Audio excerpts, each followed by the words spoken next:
E aí, pessoal, beleza? Bom, a aula de hoje a gente vai falar de um assunto muito interessante e que o pessoal já tem pedido há muito tempo. O tema vai ser relatividade, mas vai ser a relatividade aplicada aos fenômenos astronômicos.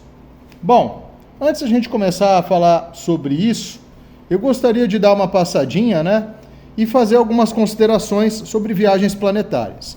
Imagine que você pudesse viajar pelo espaço à velocidade da luz. Quanto tempo demoraria cada viagem que você pudesse fazer? Por exemplo, se você fosse visitar o Sol, você levaria 8 minutos, se pudesse viajar à velocidade da luz, para chegar aí na nossa principal estrela do nosso sistema solar. Então, a distância Terra-Sol, a gente considerando a velocidade da luz como referência, a gente teria então 8 minutos luz. Já se a gente fosse visitar a nossa estrela mais próxima, sem ser o Sol, o nosso vizinho mais próximo, nós teríamos então, na constelação de Centauro, a estrela Alfa Centauri, a Alfa do Centauro, que na verdade não é apenas uma estrela, é um conjunto de 3 estrelas. E para você fazer essa viagem, você demoraria 4 anos-luz, tá certo?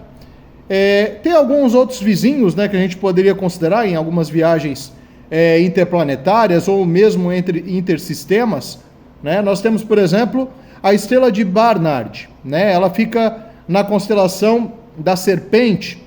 Essa estrela está a 6 anos-luz, ela é relativamente próxima, 6 anos-luz, a gente considera um pulo para a astronomia.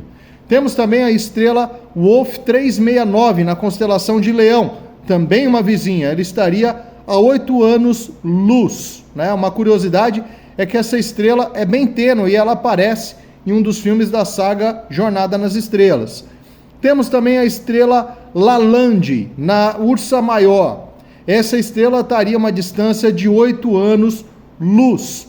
E trazendo mais para uma referência mais popular, uma estrela que a gente conhece mais, nós teremos, por exemplo, a estrela Sirius, que é uma das estrelas mais brilhantes do céu noturno. Quando você estiver no céu noturno e ver uma estrela amarela intensamente brilhante, se não for o planeta Vênus, que a gente vê muita gente fazendo essa confusão, de Vênus com essa estrela, você provavelmente estará vendo a estrela Sirius. Essa estrela Sirius estaria a 8,5 anos-luz da Terra, tá certo?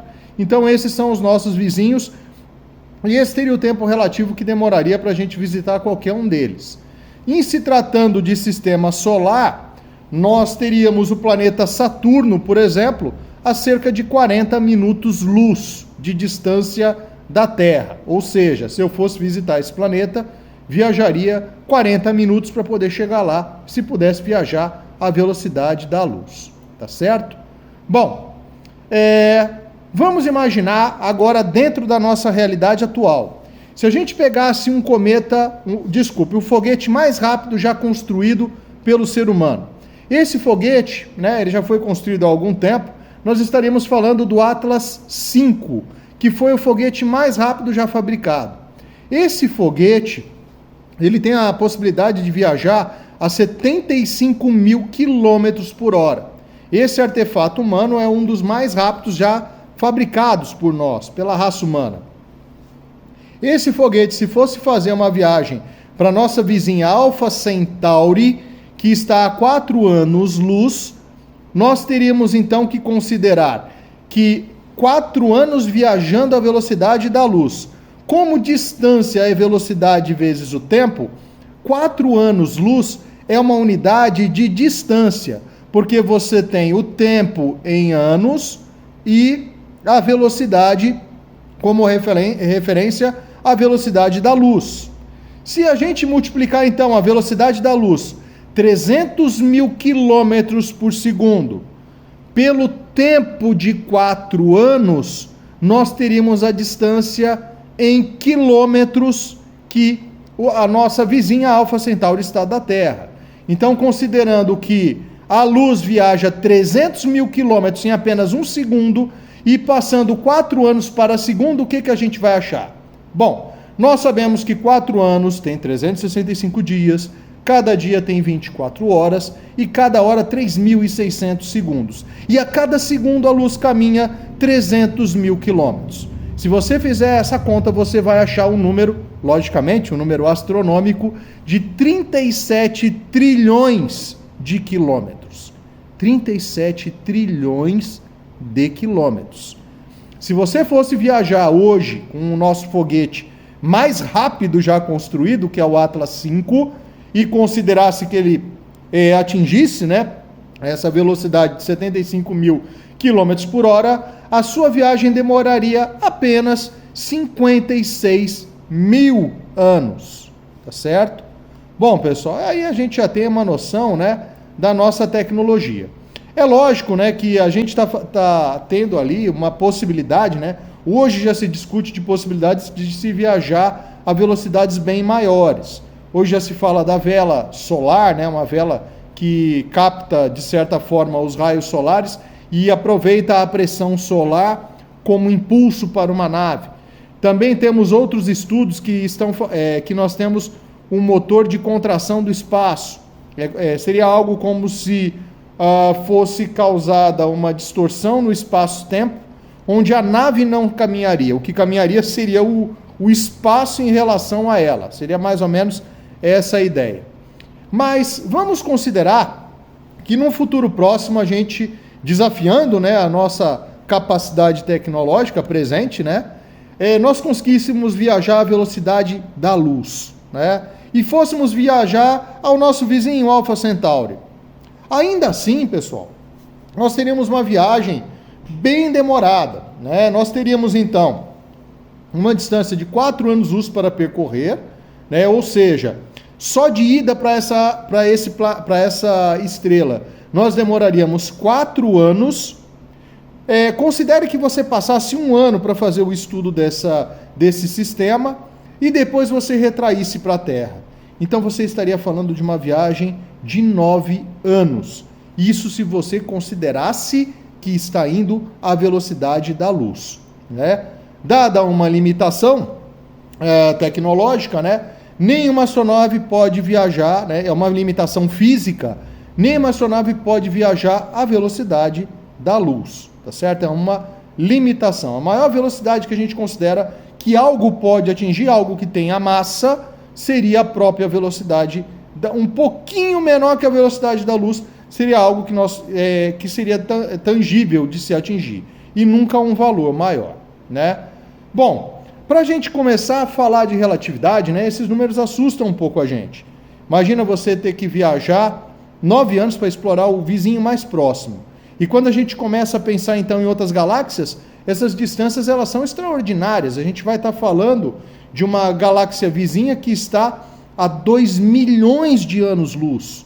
Se eu tivesse um telescópio suficientemente bom para apontar para essa galáxia e observar alguma coisa lá, ou se eles estivessem nos observando, eles não estariam vendo o tempo presente.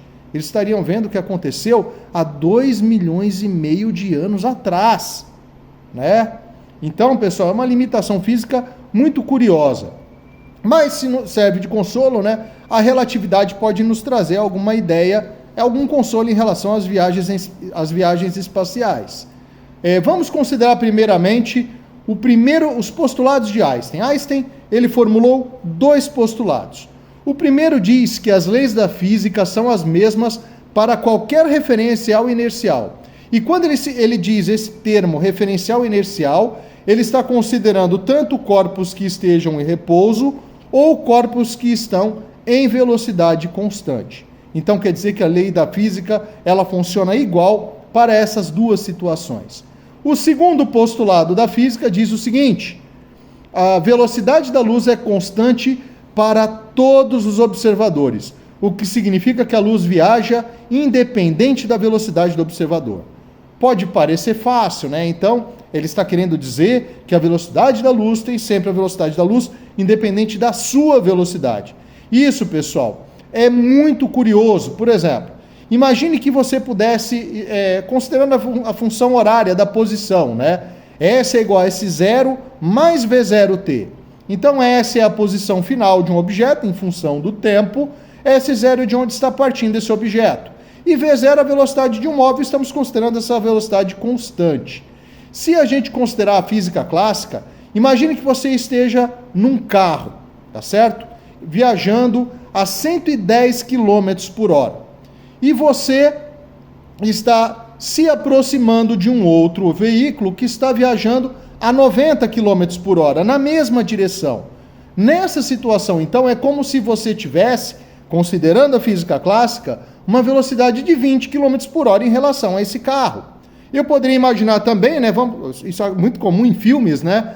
Às vezes você tem um trem, né, ali a cerca de 80, 90 km por hora, e aí, desculpa, um pouquinho menos, né, 60, 70 km por hora, aí vem um sujeito com um cavalo muito rápido, ele vai e encosta no trem, também a 60 km por hora, ele consegue fazer um pequeno salto e ele entra no trem para poder salvar o mundo e aquela história toda. Então você considera o seguinte, não tem impacto, pois quando ambos os corpos atingem a mesma velocidade, é como se os dois estivessem em repouso em relação a qualquer um dos referenciais, seja do qualquer um dos objetos em movimento. É como se um estivesse parado em relação ao outro. Ainda extrapolando essa ideia, vamos supor que você estivesse num carro a 100 km por hora e viesse um carro no sentido contrário a 90 km por hora.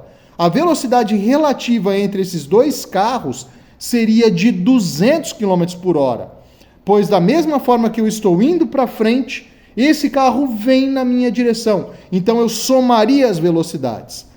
É aí que está o nó, pessoal.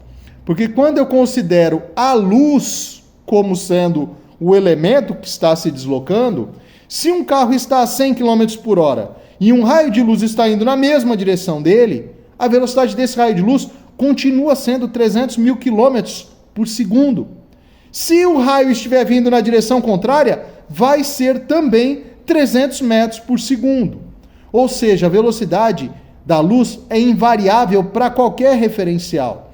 E isso vai trazer consequências enormes quando a gente começa a pensar em corpos que podem viajar a velocidades próximas da luz. Vamos supor que eu tivesse a capacidade de fabricar uma nave que viajasse numa velocidade muito próxima da luz, da velocidade da luz. Nessa situação, eu ligasse uma lanterna. A velocidade da luz, para mim, que estou viajando quase a velocidade da luz, digamos que eu estivesse ali viajando um pouquinho mais devagar que a velocidade da luz, a luz estaria igualmente para mim a 300 mil quilômetros por segundo de velocidade.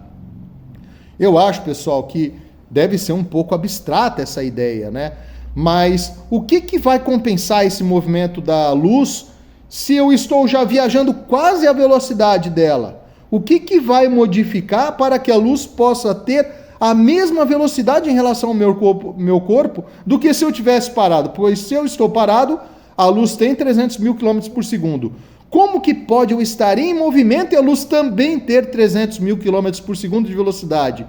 É aí que está o X da questão, é aí que entra a relatividade. Se você se aproxima da velocidade da luz, o tempo para você começa a passar mais devagar. É como se as coisas começassem a ficar em câmera lenta à medida que você se aproxima da velocidade da luz. De modo que a luz tem uma velocidade constante em relação a você. Em outras palavras, eu parado aqui na Terra, né, ou eu em movimento, a luz vai ter a mesma velocidade para mim. Porém, o tempo vai passar diferente de uma pessoa que está aqui na Terra parada em relação a uma pessoa que está quase à velocidade da luz. Para o cara que está quase à velocidade da luz, o tempo quase não vai passar. E para o cara que está na Terra, o tempo vai passar igual, ele vai envelhecer da mesma forma que a gente já conhece, né, que a gente vive aqui. Então quer dizer que quando um sujeito está se aproximando da velocidade da luz, o tempo para ele vai passando cada vez mais lentamente, tá certo? Aí você pode me perguntar, professor, como é possível isso? Para isso eu vou explicar através de um experimento bem interessante. Vamos imaginar que você estivesse num vagão, tá certo?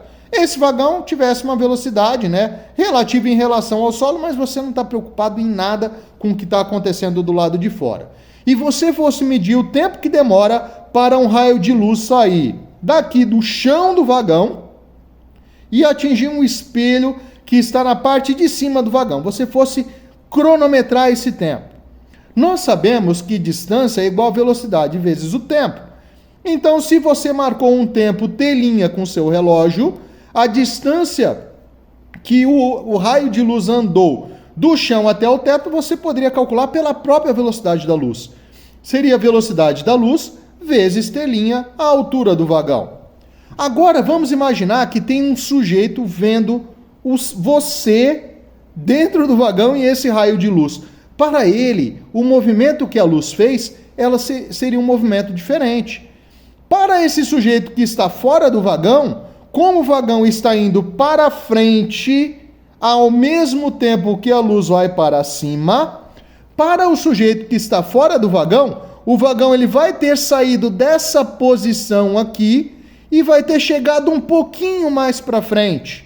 Então, se você disser que a velocidade do vagão é uma velocidade v, representada em azul, essa velocidade é v, o vagão andou quanto para frente? Velocidade vezes tempo, movimento retilíneo uniforme, v vezes t. Então quer dizer que se o vagão estava aqui, ele andou um pouquinho para frente e está agora, ele andou uma distância v vezes t. Enquanto ele andava para frente, né? Esse sujeito, marcando no reloginho dele, percebam que o reloginho dele eu representei com a cor verde, né? Ele marcaria então o vagão indo para frente a uma velocidade v, ele marcaria uma distância vt, e a luz subindo seria como se fosse o cateto de um triângulo formado entre o movimento do vagão e o deslocamento do raio de luz até ela chegar no teto do vagão. Então, para o sujeito que está fora do vagão, ele não viu a luz simplesmente subir e atingir o espelho. Ele viu a luz ir para cima e para frente ao mesmo tempo. Então, a luz para ele, se ele fosse medir ali no relógio dele, vai ser a velocidade da luz, que é c, vezes o tempo que demorou para ela chegar lá em cima. Então, essa distância que a luz percorreu, eu mediria como sendo c, que é a velocidade da luz, vezes t, que é o tempo que eu marquei no relógio, que demorou para o vagão andar um pouquinho para frente. Até aí nenhuma novidade, né, pessoal? Só que aí que vem o X da questão. Quando eu começo a comparar os dois movimentos, eu começo a comparar o relógio do sujeito dentro do vagão, marcou que a luz andou c vezes t'. Já o relógio do sujeito que está fora do vagão, marcou que a luz andou essa hipotenusa do triângulo, que seria c vezes t. Perceba que essa distância que o sujeito marcou do lado de fora do trem é diferente da distância do sujeito que o sujeito marcou lá dentro. Então perceba que esses tempos não são iguais, mas eles têm uma relação. Qual que seria a relação? Ora, a relação estaria na base do triângulo, pois o vagão ele se deslocou v vezes t marcados pelo sujeito que está fora do vagão. Ele marcou que o trem andou v vezes t para frente. Agora veja que nós temos um triângulo de Pitágoras. Nós temos então, com o reloginho verdinho do sujeito que está aqui de fora, as marcações ct para o raio de luz e vt para o deslocamento do trem. E como outro cateto do triângulo, nós temos o tempo que o sujeito marcou dentro do vagão, que vai ser c vezes t'. Tá certo? Tem como agora a gente achar uma relação entre esses tempos? É claro que tem. É o bom e velho teorema de Pitágoras. Então, para o teorema de Pitágoras, o que eu tenho? Eu tenho que a soma do quadrado dos catetos é igual à hipotenusa. Em um cateto eu vou ter aqui v vezes t, t verdinho, pois é o tempo marcado pelo sujeito que está fora do trem. Tenho a hipotenusa, que é c vezes t, e tenho a altura do trem, que é c vezes t', mas aí marcado com um reloginho vermelho, pois ele foi marcado pelo sujeito que está dentro do trem. Quando eu comparo essas duas fórmulas, eu sei que hipotenusa ao quadrado é igual à soma dos quadrados dos catetos. Então eu tenho que c vezes t ao quadrado é igual a v vezes t ao quadrado, mais c vezes t' ao quadrado, onde t' é o reloginho do cara que está dentro do vagão. enquanto que T seria o reloginho verde do sujeito que está fora do vagão. Quando eu começo a mexer nessa fórmula, né? Eu vou pegar, vou elevar os elementos ao quadrado, vou isolar tudo que tem T do lado, que tem T' do outro, isolo tudo e isolando, o que eu posso fazer? Posso passar a velocidade da luz que está multiplicando o T' ao quadrado, dividindo todo mundo do lado de lá. Quando eu faço essa divisão, eu vou ter então C ao quadrado sobre C ao quadrado, que vai dar 1 vezes T ao quadrado, menos V ao quadrado sobre C ao quadrado. Nessa caixinha eu não vou mexer, tá bom? Então eu tenho finalmente que T ao quadrado vezes 1 menos V ao quadrado vezes C ao quadrado é igual a T' ao quadrado. Perceba que eu achei a relação entre o reloginho verde e o reloginho vermelho. Dá para melhorar essa relação? É claro que dá. Se eu tirar a raiz quadrada dos dois lados, eu vou sumir com esse quadradão aí que está atrapalhando o reloginho verde e vou sumir com o quadradão que está atrapalhando o T' ao quadrado. E aí, encontrando a seguinte relação, T, que seria o relógio, né, o tempo que marca no relógio do sujeito fora do vagão, vai ser igual ao tempo do sujeito dentro do vagão vezes um número. E esse número vai ser raiz quadrada de 1 dividido por 1 menos V ao quadrado sobre C ao quadrado. Tá certo? Então perceba que os tempos são diferentes. Quando o sujeito vai atingindo certas velocidades, a gente tem que considerar essa equação.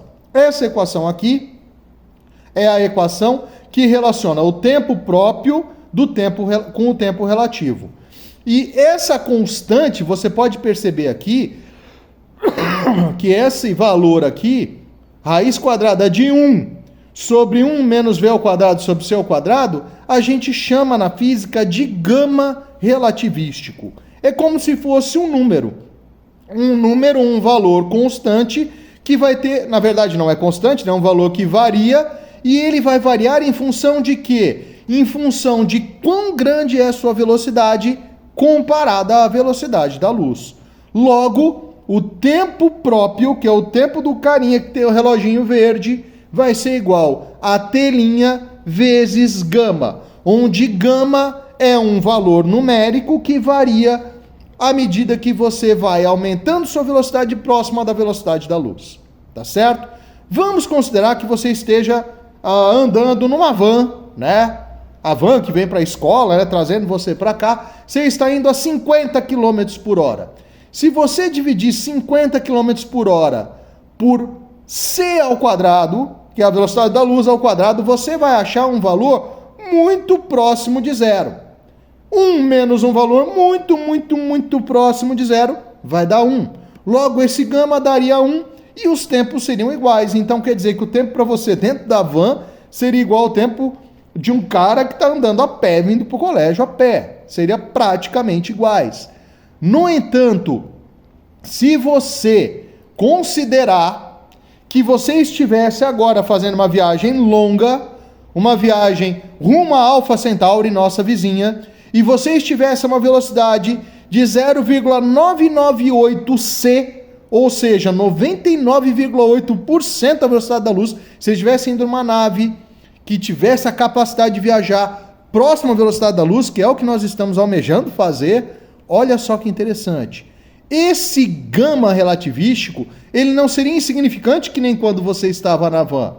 Esse gama seria 1 menos V ao quadrado sobre C ao quadrado. E quando você faz essa continha do gama para esse valor da velocidade muito próxima da velocidade da luz, 0,998 vezes C, onde C é a velocidade da luz, você fazendo essa continha, você vai achar, pode calcular aí, pode usar a calculadora para poder encontrar esse valor, você vai achar um gama relativístico igual a 16. 16.